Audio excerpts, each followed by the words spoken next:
Mina olen Helen ja mul on umbes täpselt 10 aastat teeninduskogemust erinevates restoranides ja toitlustusettevõtetes.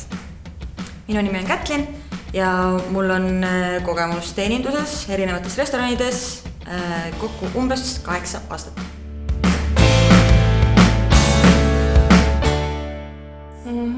Tavaliselt on noored tihti alustavad baari abidena näiteks või jõhvikatena, nagu teatakse, või jooksjad samamoodi, kõik on põhimõtteliselt sama. Ehk siis seal alal on just sellised noored, kes on alaealised, kes ise ei tohi alkoholi müüa, aga saavad neid ette viia ja baaris aidata puhastada, koristada, mida on vaja teha näiteks.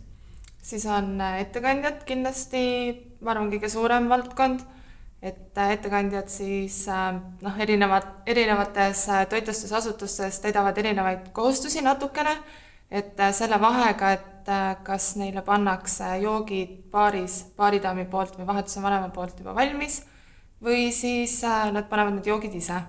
Et ettekandja siis tervitab külalisi, kes tulevad sööma, juhatab nad lauda, annab menüüd, võtab tellimuse, viib joogid, söögid, lõpuks arve ja siis saadab lahkesõnaga minema.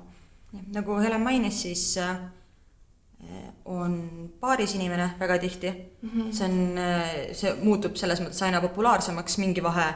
Ma ei tea, päris paljudes kohtades tuli ikkagi ise jooke teha. See on kõvasti lihtsam. Kõvasti lihtsam ja kõvasti paremini nagu hallatav. Ja nii klientidel on parem, kui töötajatel endal on ka mugavam ja parem.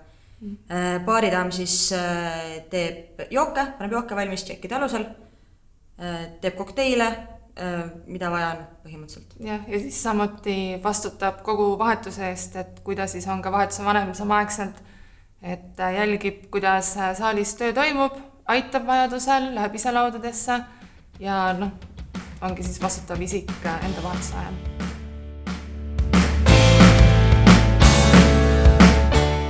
Teenindaja võtab inimese vastu.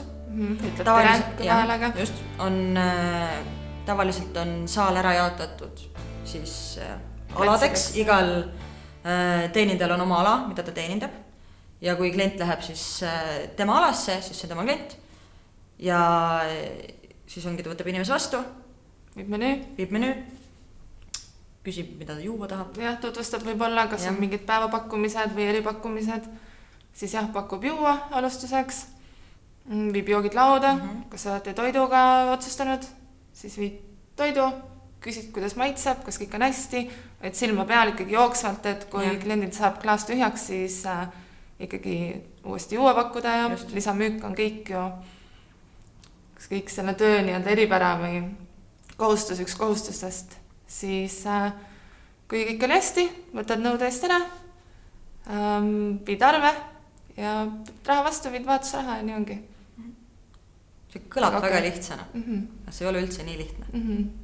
Kui tulevad väiksed agad. Baari pool on jällegi, kõik oleneb, hästi palju oleneb sellest, kus sa töötad baaris. Kas sa töötad kokteilibaaris, kas sa töötad õllebaaris, kus iganes. Kõige tähtsam on see, et sa tead, mida sa müüd. Ehk siis sul on joogid, mida sa pead teadma, mida kiiresti teha ja hästi teha. Ehk siis tavaliselt on baaris siis vastutad jookidest, ehk siis, et sul on laos kõik asjad olemas. Tegelikult on lao inimene on eraldi, aga siiski sa nagu paned, kui midagi on puudu. Sa valmistad need joogid, sa valmistad oma baari ette, näiteks enne reede õhtut, see on väga tähtis. Aga üldjuhul on ikka nii, et need, kes baaris on, siis need on ikka vahetuse vanemad ka ja jälgivad laudu ja kui tekib teinekord lauas miskisugune küsimus, millele siis teenindaja ei oska vastata, siis on paar peab teadma, ehk siis vahetuse vanem on see inimene, kelle juurde siis pöördutakse.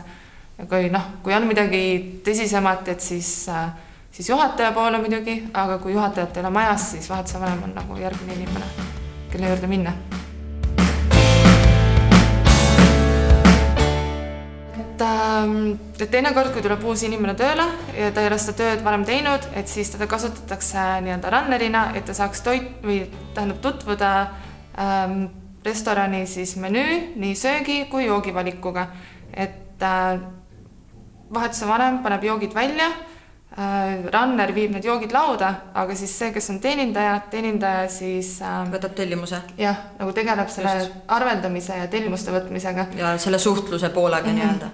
Ja samamoodi siis Runner võtab köögist, kui saavad toidud valmis, vaatab tšeki pealt, mis toit on, võtab need toidud, viib lauda, et siis enne, kui ta alustab enda töökohta ettekandjana, tutvub ta juba, et millised need toidud on, pasta carbonara, eks ole, et siin milline see välja näeb, on ju, enne kui ta läheb lauda seletama, et mis asi see üldse on.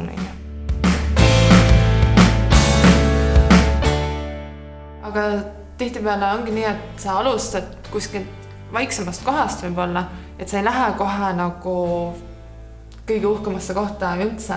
Et alustad vaikselt ja liigud edasi, et see teenindustöö ka, et sa tahad nagu erinevatel hetkedel erinevaid asju. Et samamoodi on minu puhul olnud, et üks hetk ma tahan töötada suures restoranis. Nii väga tore. Teine hetk tahad töötada kuskil, kus on hästi palju valgust ja oleks hästi avar ja et sa tahad nagu erinevaid asju oma elus. Siis kolmandal hetkel võib-olla tahad rohkem vaba aega, tahad vähem käia tööl, tahad rahulikumat perioodi, mis iganes, et see on selle ettevõtte pluss, et neid kohti on, või nagu selle sfääri pluss, et neid kohti on nii palju, sa saad valida endale enda vajaduste jaoks sobiva koha. Sa võid ise olema tegelikult ka paindlik. Et hästi palju on sellisel nagu tiimitööl ja vastutulekul ja et see on nagu hästi suur roll sellel paindlikkusel ka. Et kui sa ise saad vähegi vastu tulla, siis sulle tullakse vastu ja see on selline nagu... Teinekord juhtub, et keegi jääb ootamatult haigeks, helistab hommikule, et et ma ei saa tulla, mul kõht valutab ja siis hakkab see vahetuse vanema töö pihta, et hakkad otsima asendust, et kes see nüüd saab tulla, et tund aega enne ja suht siuke viimasel minutil helistamine. Ja siis loedki nii palju see, et kes veel nagu tuleb vastu ja aitab ja eks ikka peetakse meeles ja teinekord talle ka siis tullakse vastu või lubatakse siis varem ära või tanud üheks või mis iganes on ju. Et see mängib jah suurt rolli.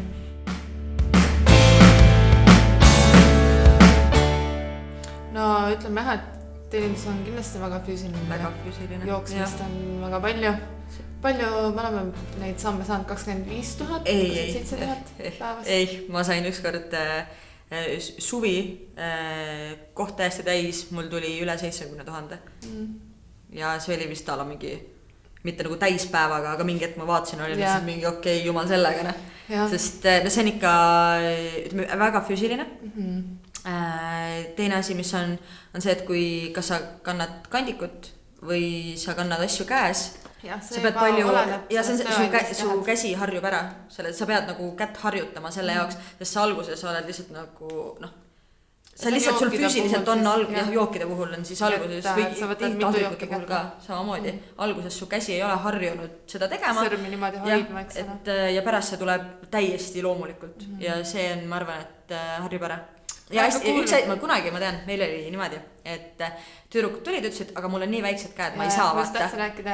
Mul on nii väiksed sõrmed. Ja siis sa oled lihtsalt mingi, näed, palun, sama suured, nagu sama suured, vaata. Et mina saan sina ka, et see on hästi palju öeldaks, et aga mul on nii väiksed käed, et ma ei saa, aga see lihtsalt oleneb sellest tehnikast, mis sa nagu jällegi see, kes sind välja õpetab, peab seda hästi tegema. Ta ei saa eeldada kohe, et sa oskad. Sa pead ise ka harjutama seda, et mitte see, et keegi nüüd näitas mulle ette ja ma ei saa hakkama. Et sa pussid ja kuidagi ikka saab, et just need, see on nii oluline tegelikult võtta mitu taldrikut kätte, et sa ei peaks jooksma 100 korda sealt köögi vahelt, toidud jahtuvad ja kliendid ootavad. Minu arust on ka see, et kui sa näiteks sa oled alustad, viid esimesi jookelaude või mis iganes, sulle öeldakse, hei, sa võtad ühte kätte ja hakkad karjutama. Ja see hetk algus ma tean, et see on nii piinlik, sa kõnnid nii aeglaselt ja siis natuke loksub maha ja siis nagu klient juba vaatab, et et issand, kus ta niimoodi ikka tuleb. Siis ongi see koht, kus sul tuleb see nii-öelda isikupära või see, et sa teed nalja, ütled, näed, esimene päev, vähemalt ei kukku maha.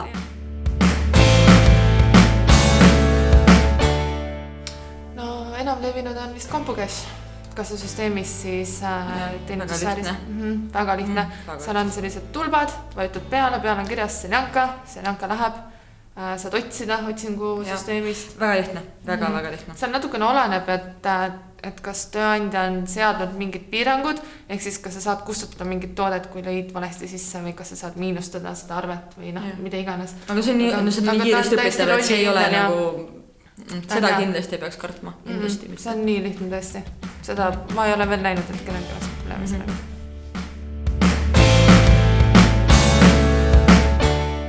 Mina isiklikult olen 100% selle poolt, et kõik peaksid töötama paaris. Ühe korra elus, või teeninduses, ühe korra elus. Üks suvi 2 klassi vahel enne ülikooli, mida iganes. Aga see, kuidas sa õpid erinevaid inimesi tundma nagu. Sa näed nii palju erinevaid tüpaaže, nii oma kaastöötajate hulgas, nii klientide hulgas, ja sa õpid nende olukordadega hakkama saama ja sa õpid nagu neid õigeid lahendusi leidma. Kohaned iga olukorda. Täpselt, ja mis nagu ülejäänud elus tuleb nii hästi kasuks. Ja see ongi, sa oskad lihtsalt neid samu asju lihtsalt rakendada igal pool mujal, et see on minu arust nagu väga-väga tähtis.